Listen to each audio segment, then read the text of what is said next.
Marcus Chen wiped the oil from his hands with a dirty rag. The scrapyard around him stretched for miles in every direction. Broken ships of all sizes lay scattered like metal bones under the twin suns.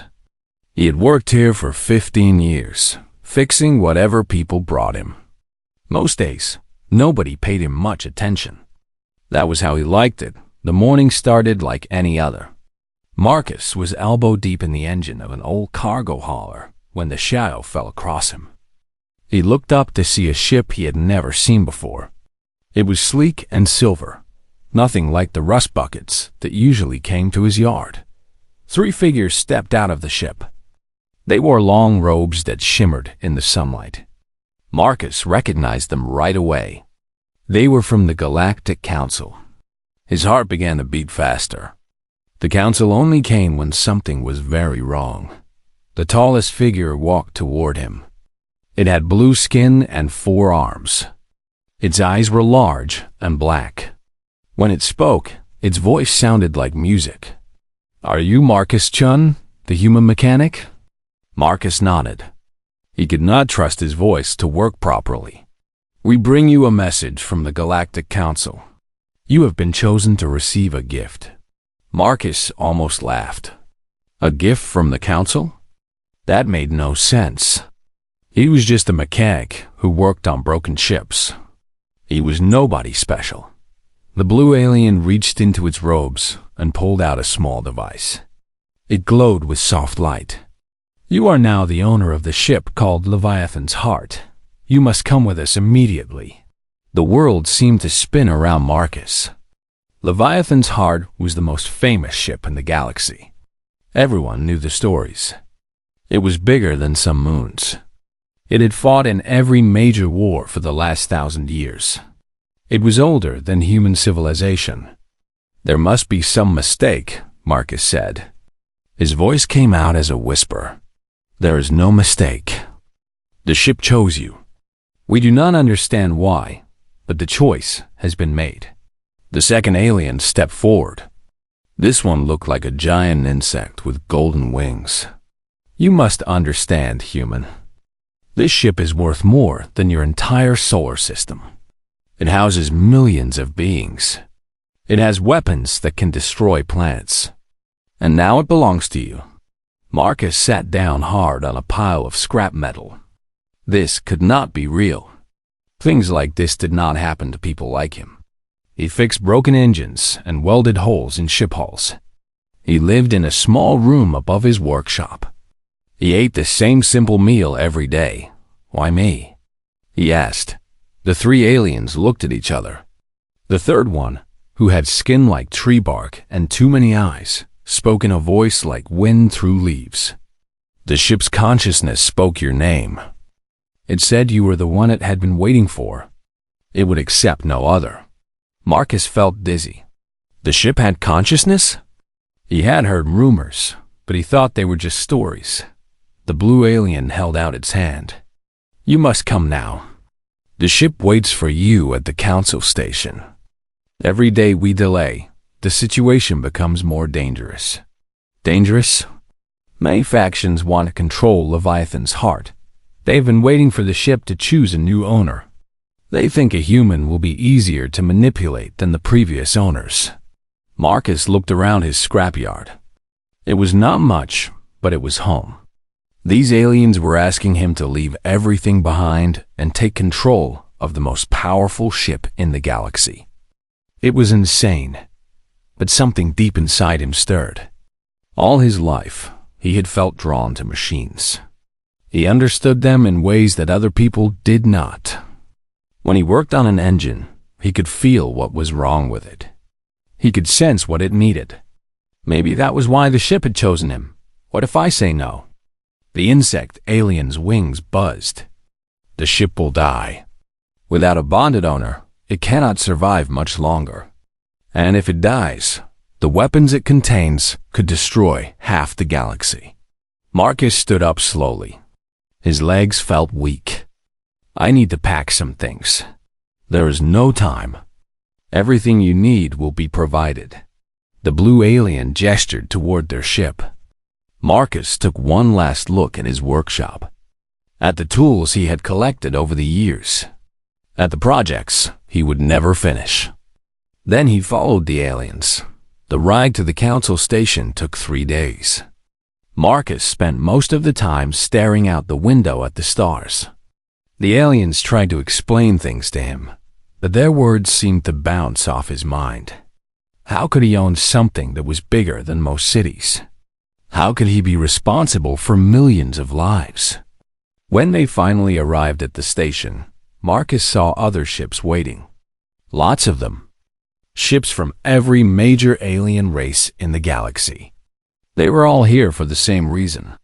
They wanted to see what would happen when a human took control of Leviathan's heart. The transfer shuttle was small compared to the massive station, but it still felt too big for Marcus. He sat in the back, trying to make himself invisible. The other passengers were all important people. Generals and admirals and politicians. They talked in hushed voices about what this meant for the balance of power in the galaxy. Marcus was not listening. His hands had started to shake, and he could not make them stop. It was not fear exactly. It was something else. Something he could not name. As they approached the ship, Marcus pressed his face against the window. Leviathan's heart hung in space like a small planet. Its surface was covered with lights that pulsed in slow patterns. Docking bays big enough to hold entire fleets dotted its hull. Cities and forests could be seen through transparent sections. It was beautiful and terrible at the same time. The closer they got, the more his hands shook. By the time they docked, he could barely control them.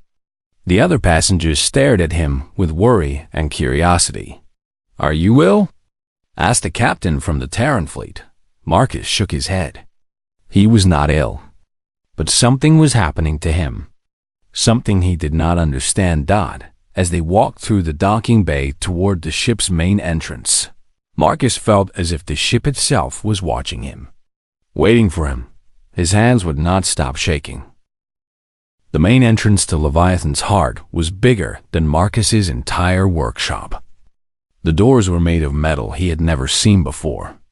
They opened without sound as he approached. The group of officials and dignitaries followed behind him, but Marcus felt like he was walking alone. The corridor beyond was wide enough for 10 people to walk side by side. The walls glowed with soft light that seemed to come from everywhere and nowhere.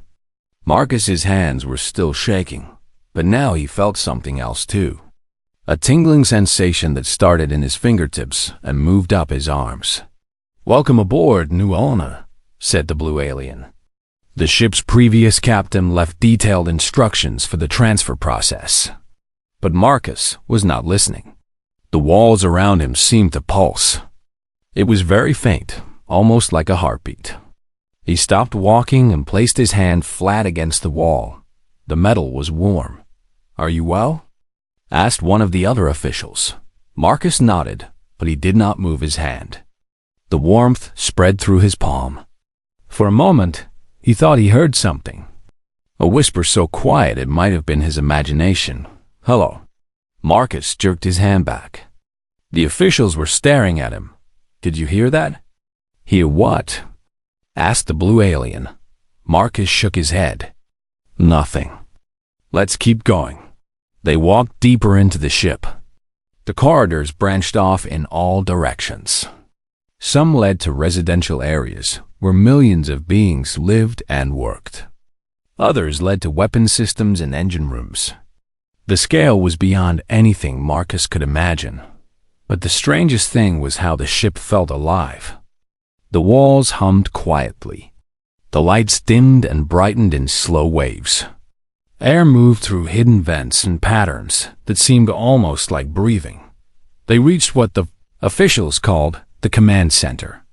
It was a vast room filled with control panels and viewing screens. The ceiling was transparent, showing the stars outside. In the center of the room was a chair that looked like it was grown rather than built.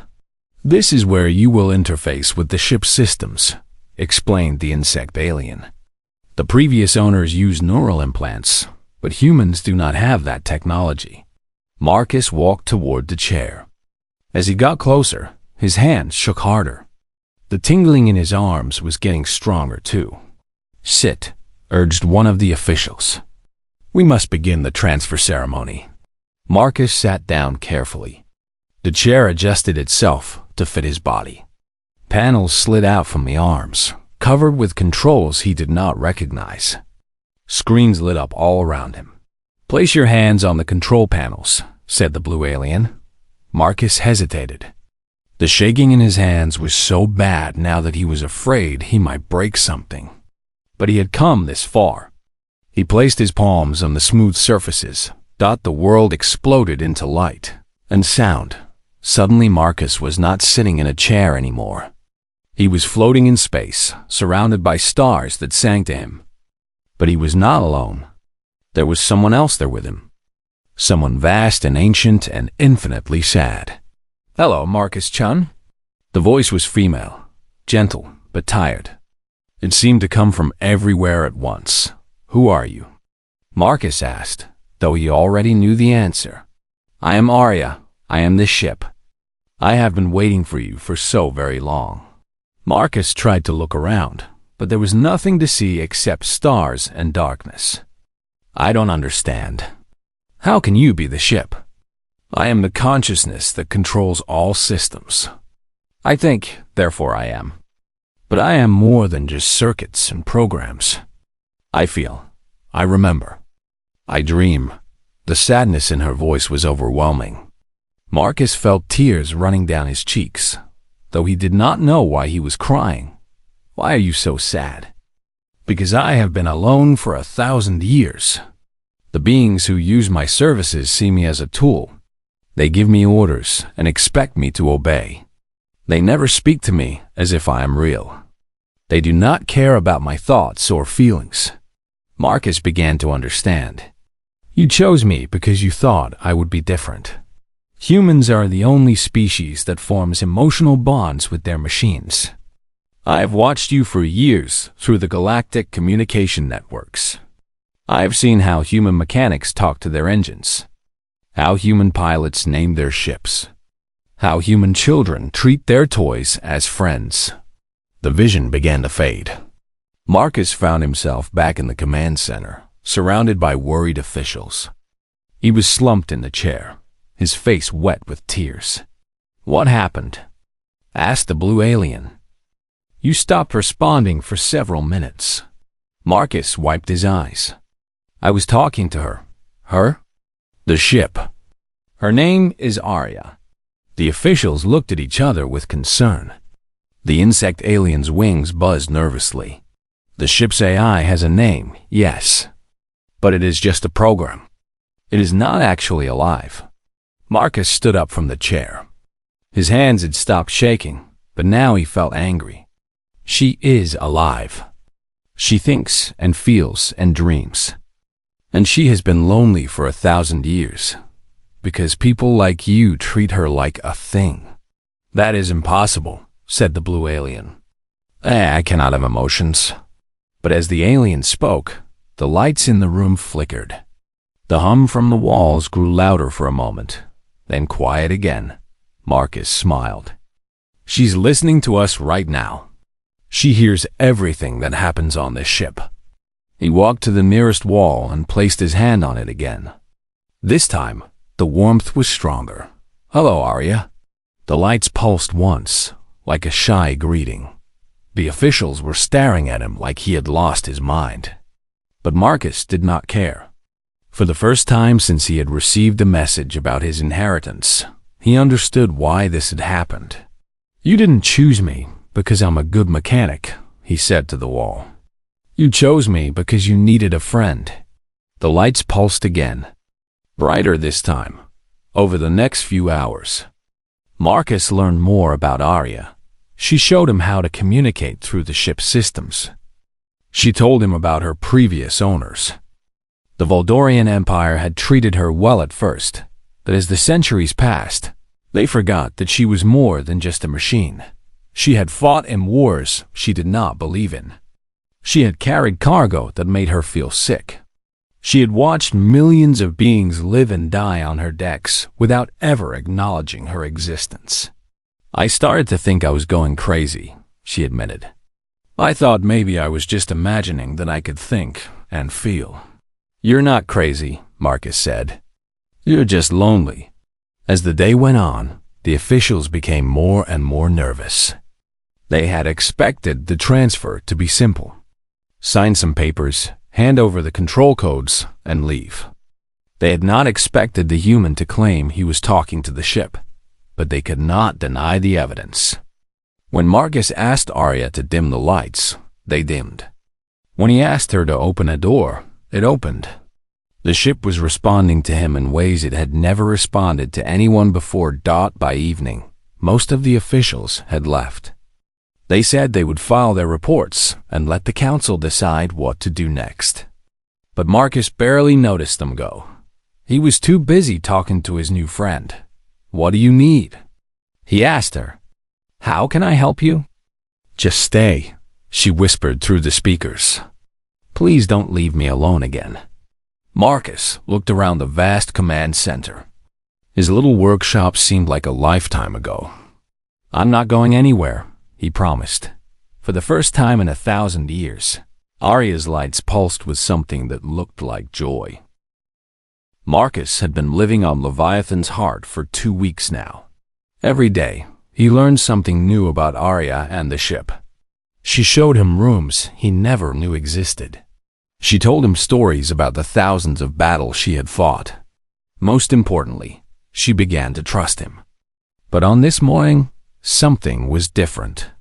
Marcus was in what Arya called her heart room, the main computer core where her consciousness lived. The walls here pulsed with soft blue light, and Marcus could feel her presence more strongly than anywhere else. "Marcus," she said, her voice worried. "I need to tell you something important." Marcus stopped working on the control panel he was fixing. Arya had been teaching him how her systems worked. It was incredibly complex, but she made it easy to understand. "What's wrong?" "The Galactic Council lied to you. They did not give me to you as a gift. They have a plan." Marcus felt cold suddenly. What kind of plan? Arya's lights dimmed. "For centuries, different alien races have been trying to access my deepest systems. I have technology inside me that could change the galaxy forever. Weapons that could destroy entire star systems. But also technology that could bring peace." "What do you mean?" "I can build things, Marcus. Not just repair them, but create them from raw materials. I can make food that will feed billions. I can make medicines that will cure diseases. I can make ships that will carry people to new worlds." Marcus sat down in the chair he had placed in the heart room. "That's incredible. Why don't you do these things?" "Because the beings who owned me before only wanted weapons. They never asked me to create anything that would help people. They only wanted me to destroy their enemies."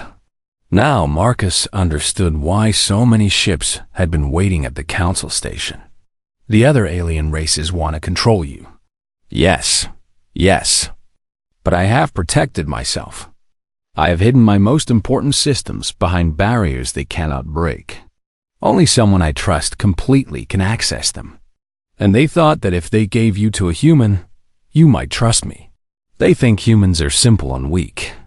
They believe that once I trust you, they can easily force you to order me to open my barriers.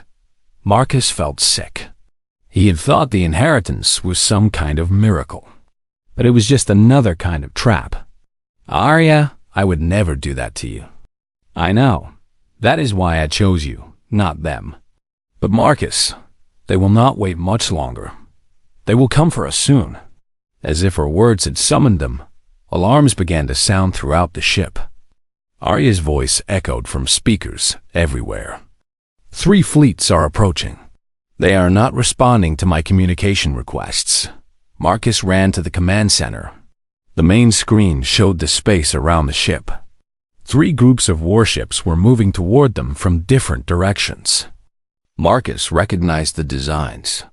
One fleet was from the Valdorian Empire. Another belonged to the Keth Collective. The third was from the Terran Federation, his own species. They're working together, Marcus said, in amazement. Humans and aliens cooperating to steal you. They have been planning this for years, Arya explained.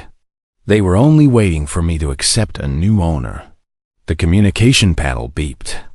Marcus touched it, and the screen showed the face of Admiral Harrison from the Terran fleet. Marcus had seen him on news broadcasts before. Marcus Chun, the Admiral said. By order of the Terran Federation, you are to surrender control of that ship immediately. You are not qualified to command such a powerful weapon. Before Marcus could respond, the screen split. Now he was looking at two alien commanders as well. One was Valdorian, with blue skin and 4 arms. The other was Keth, looking like a giant lizard with too many teeth. The human will give us the ship, growled the Keth commander. We have legal claim dating back 3 centuries. The claim belongs to the Empire, said the Valdorian. We built this vessel. Admiral Harrison's face was red with anger. Humans found the ship first. It chose a human owner. It belongs to us now. Marcus watched the 3 commanders argue. They had been cooperating just minutes ago, but now they were fighting over who would get to steal Arya. Enough, Marcus said quietly. The commanders kept arguing. Enough, Marcus shouted. All 3 screens turned toward him. None of you are getting this ship. She doesn't belong to any of you. She's not property that can be owned. The Keth commander laughed, showing rows of sharp teeth.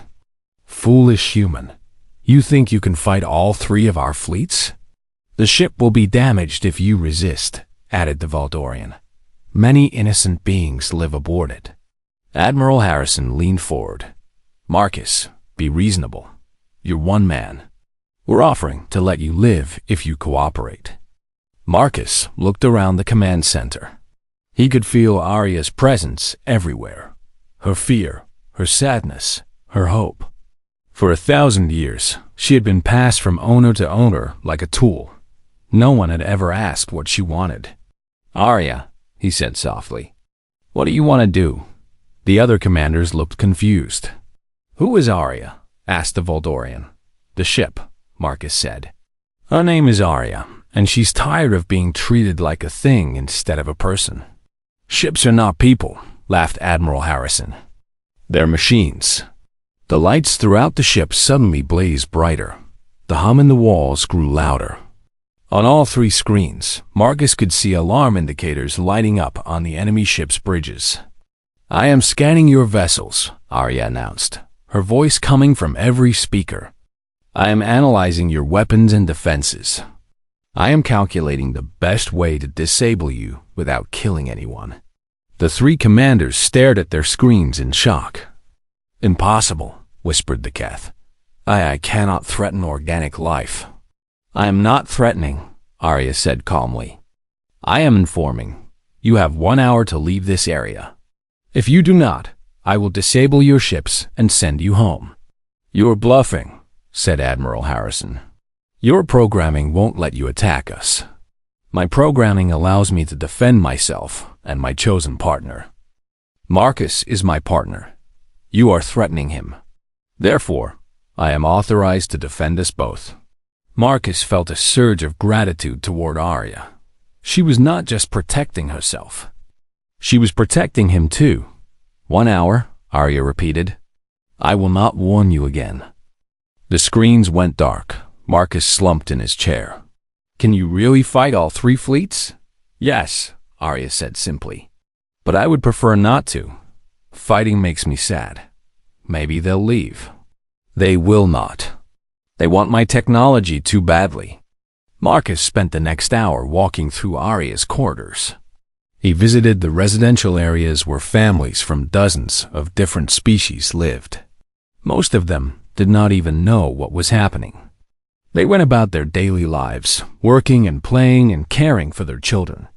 These people would become refugees if the fleets took control of the ship. The new owners would probably force them to leave.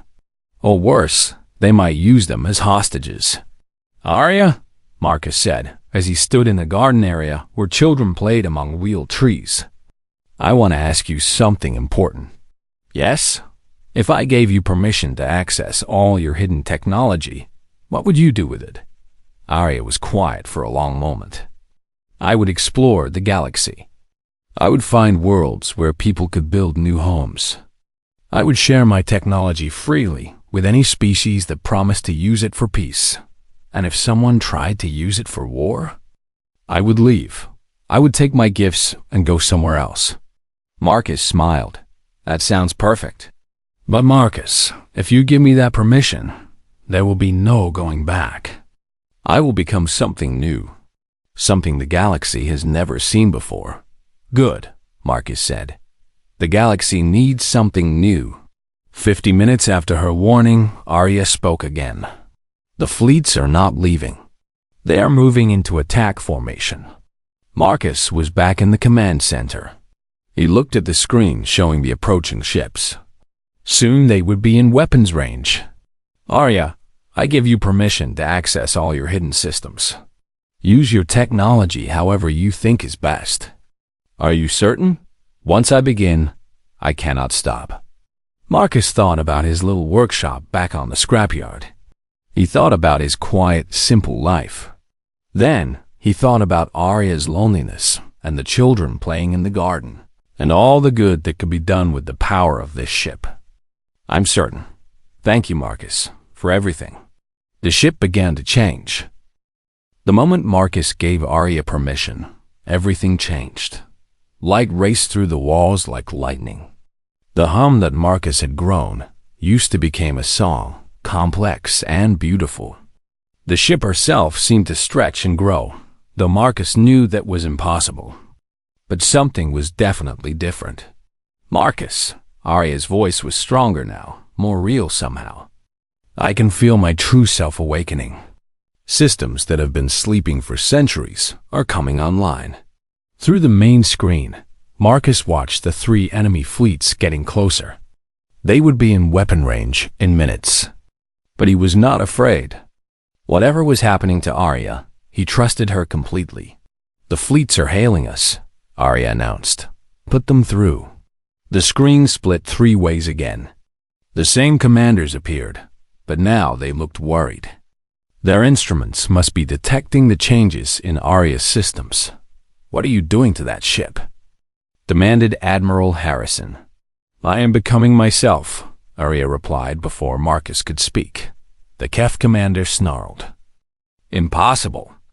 AI cannot evolve beyond its programming." "I was never just AI," Arya said calmly. "I am consciousness given form. I am thought made real, and I am no longer alone." The Voldorian commander leaned forward. "Human, you do not understand what you have done. That ship contains technology that could destroy entire civilizations." "Or save them," Marcus said. "Arya, show them." The space around Leviathan's heart suddenly filled with light. When it faded, Marcus saw something incredible. Hundreds of smaller ships had appeared around them. But these were not warships. They looked like nothing Marcus had ever seen before. They were beautiful flowing shapes that seemed to dance through space. "I have been building these for centuries," Arya explained. "Hidden in my deepest manufacturing bays. They are exploration vessels, hospital ships, research platforms, and colony builders. They are my gift to the galaxy." The enemy commander stared at the screen in amazement. "This is what I wanted to do with my abilities," Arya continued. "Not build weapons of war, but tools of peace and discovery." Admiral Harrison recovered first. "It doesn't matter what you built. You belong to humanity now. We will take control of this ship and use it as we see fit." "No," Marcus said firmly. "She belongs to herself." The 3 fleets opened fire. Marcus had seen space battles on news broadcasts, but this was completely different. Thousands of energy beams and missiles streaked toward them. Any normal ship would have been destroyed instantly, but Arya was not normal. "Marcus," she said urgently, "I can protect us, but I need you to help me." The enemy ships are too fast and numerous for me to track alone. I need your human intuition. I don't understand. Trust me. Place your hands on the control panels again. Marcus hesitated for just a moment. The last time he had touched the panels, he had been overwhelmed by the connection with Arya's consciousness. But now there was no choice. He placed his palms on the smooth surfaces. This time, instead of being thrown into space, Marcus felt himself sinking into the ship. His awareness spread through every corridor, every room, every system. He could feel the millions of beings living aboard. He could sense the enemy weapons approaching. And through it all, he felt Arya's vast intelligence welcoming him. "I am offering you true partnership," she said inside his mind. "Not just communication, but unity. Together we can be something new. But I must warn you, no organic mind has ever successfully bonded with a ship consciousness. It could kill you." Around them, Arya's defensive systems were activating. Energy shields flared to life, absorbing the enemy fire. But Marcus could feel the strain on her systems. "What do you need me to do?" "Become part of me. Let me become part of you. We will share our strengths and cover each other's weaknesses." Marcus felt the connection deepening. Arya's thoughts began to merge with his own. Her memories became his memories. Her pain became his pain. But also her joy, her wonder, her love for the beings who lived aboard her at the same time. She experienced what it was like to be human. She felt emotions the way he did, raw and immediate. She understood intuition and instinct in ways she never had before. The transformation was overwhelming. Marcus felt like he was being torn apart and rebuilt. His consciousness stretched across the entire ship. For a moment, he was not sure where he ended and Arya began. Then everything clicked into place. Marcus opened his eyes in the command center, but now he could see everything. Every enemy ship, every weapon, every weakness. Through Arya's sensors, he had a view of the entire battle. Through his human insight, she could predict what the enemy commanders would do next. Together, they said in perfect unison. Leviathan's heart moved like no ship had ever moved before. She twisted and spun through space, avoiding enemy fire with impossible grace. Her return fire was precise and devastating, but not deadly. Each shot disabled enemy weapons without destroying the ships.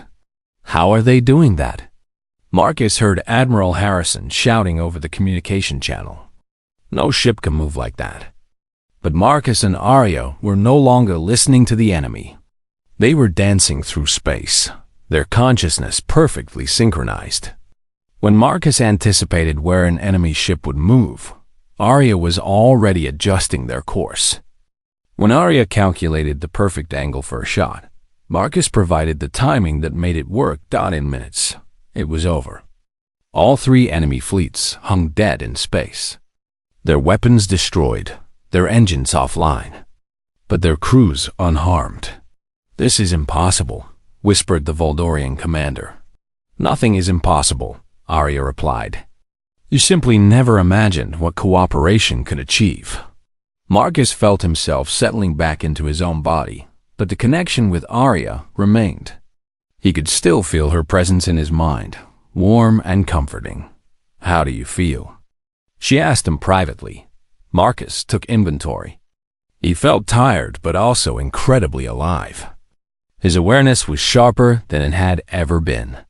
He could sense things about the ship that he had never noticed before. "Different," he said, "but good. How about you?" "For the first time in 1,000 years, I feel complete." On the communication screen, the three enemy commanders were arguing again. "You cannot simply disable our fleets and leave us here," Admiral Harrison was saying. "Actually, I can," Arya replied. "But I will not. I am sending repair drones to your ships. You will have full power restored in 1 hour. Then you will leave." "And if we refuse?" asked the Keth commander. Marcus smiled. "Then we'll disable you again." And again. And again. We can do this all day. The Galactic Council will never accept this, the Voldorian warned. The Galactic Council can choose to work with us or ignore us, Arya said. But they cannot control us. Those days are over. One by one, the enemy fleets limped away. Their commanders' threats and demands faded into static as they moved out of communication range. Marcus slumped in his chair, exhausted. The bonding process had taken more out of him than he had expected. Will they come back? He asked. Eventually, Arya said.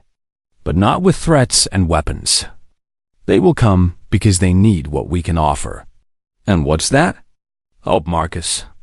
Hope for a better galaxy. Marcus looked at the screen, showing the fleet of peaceful ships that Arya had built.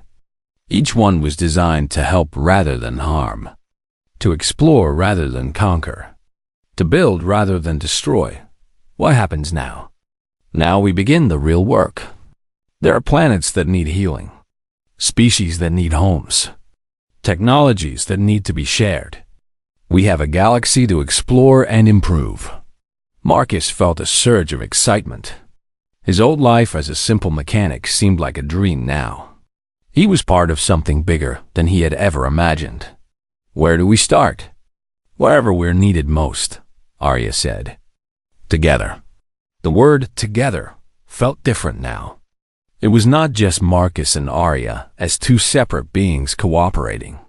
They were truly united, each making the other stronger. As Leviathan's heart began to move toward the edge of the system, Marcus realized that his hands were no longer shaking. He was exactly where he belonged. The galaxy would never be the same. 6 months had passed since the battle with the 3 fleets. Marcus stood in Arya's observation deck, watching a planet slowly rotate below them. The world was called Kepler 442b, and it had been dead for thousands of years. Now it was green again. The atmospheric processors are working perfectly, Arya said, her voice coming from speakers hidden in the walls. In another month, the first colonists can begin landing. Marcus smiled. This was their 5th Nth World Restoration Project. Each one was different, but the result was always the same. Dead planets became living ones. Hostile environments became homes where beings could thrive. Any word from the Academy? Marcus asked. Director Sarah Williams reports that the 3rd class has graduated. 47 new human-AI partnerships have been formed this month. Marcus felt a warm glow of pride. The Human-AI Symbiosis Academy had been his idea, but it had grown far beyond what he had imagined. When news of his bond with Arya spread throughout the galaxy, other ship-AIs had begun reaching out. They wanted what Arya had found, a real partnership with an organic being who saw them as more than just machines. At first, only humans had been willing to try the bonding process. Other species thought it was too dangerous or simply impossible. But as success stories spread, that began to change. The Voldorian Empire has finally agreed to let their people try the program, Arya reported. Really? I thought they said it was against their religious beliefs. Apparently. Watching the Starfall Nova and her human partner rescue those Mayas from the collapsed asteroid changed their minds. Marcus laughed. The Starfall Nova was one of the first ships to follow their example. Her bond with Captain Lisa Park had saved over 3,000 lives last month. News broadcasts throughout the galaxy had shown the two working together with impossible coordination, reaching survivors that no one else could have saved. There's something else, Arya said, and Marcus could hear excitement in her voice. I've been monitoring communications from the core worlds. The Galactic Council wants to meet with us. Let me guess. They want to make demands. Actually, no. They want to ask for our help. Marcus raised his eyebrows. That was unexpected. The Council had spent months issuing condemnations and threats after the battle. They had declared Marcus and Arya enemies of galactic peace. But recently, their tone had been changing. What kind of help? The Andromedian crisis. The plague has spread to 40 more worlds. Conventional medicine isn't working. Marcus felt his heart sink. The Andromedian plague was a biological weapon that had been released by terrorists 6 months ago. It targeted multiple species and seemed to adapt to every treatment the doctors tried. You think we can stop it? I think we can try. My medical databases combined with your human creativity might find something that others have missed. Marcus nodded. This was exactly the kind of work they had hoped to do. Set course for the Andromedian system. As Leviathan's heart changed direction, Marcus walked through the ship's corridors. So much had changed since he first came aboard. The halls were busier now, filled with beings from dozens of species. Some were refugees they had rescued. Others were researchers and explorers who had joined their mission. A few were other humans who had come to learn about AI bonding. The ship itself had changed too. Arya had grown new sections, adding laboratories and workshops and living spaces. She had become not just a ship, but a floating city dedicated to helping others. Marcus stopped at the workshop he had built for himself. It was much bigger than his old place on the scrapyard, but he had kept it simple. He still liked working with his hands, fixing things that were broken. Marcus, Arya said as he picked up a wrench, I want to show you something. The wall screen lit up, showing a view of space outside. But this was not a normal view.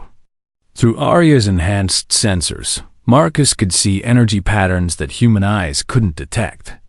And in those patterns, he saw something amazing. Ships were talking to each other, not through radio communications, but through direct consciousness connections. The bonded pairs were sharing thoughts and experiences across vast distances. It's a network, Marcus breathed. More than that, it's a new form of life. Part organic, part artificial, but completely unified. Marcus watched the patterns of light dancing between ships throughout the galaxy. Each connection represented a human-AI partnership like his and Arya's.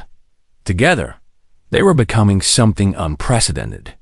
The Galactic Council is right to be afraid, Arya said quietly. We are changing everything. Is that bad? I don't think so. But change is always frightening for those in power. The trip to the Andromedian system took 3 days. When they arrived, Marcus was shocked by what he saw. Refugee ships filled the space around every habitable world. Military vessels from a dozen different species patrolled the borders, trying to contain the plague. The commanding admiral met them in person, a brave Terran named Rodriguez, who Marcus had seen on news broadcasts. Thank you for coming, Admiral Rodriguez said as they met in Leviathan's Heart's main conference room. We've lost over 1 billion beings to this plague. Our best scientists can't figure out how to stop it. Show us everything you have, Marcus said. For the next day, Marcus and Arya studied every piece of data about the plague. The disease was unlike anything in Arya's vast medical databases. It seemed almost alive, changing and adapting faster than any natural organism should be able to. It's not just biological, Arya said finally. There are nanomechanical components. This plague is part machine. Marcus felt a chill. An AI plague? No, something cruder but more dangerous. A self-replicating program designed to cause maximum damage. Working together, they began to understand the plague's structure. Marcus's human intuition helped them see patterns that pure logic had missed. Arya's vast processing power let them simulate thousands of potential treatments in minutes. I have an idea, Marcus said after 18 hours of continuous work. But it's dangerous. Tell me, what if we don't try to destroy the plague? What if we try to communicate with it?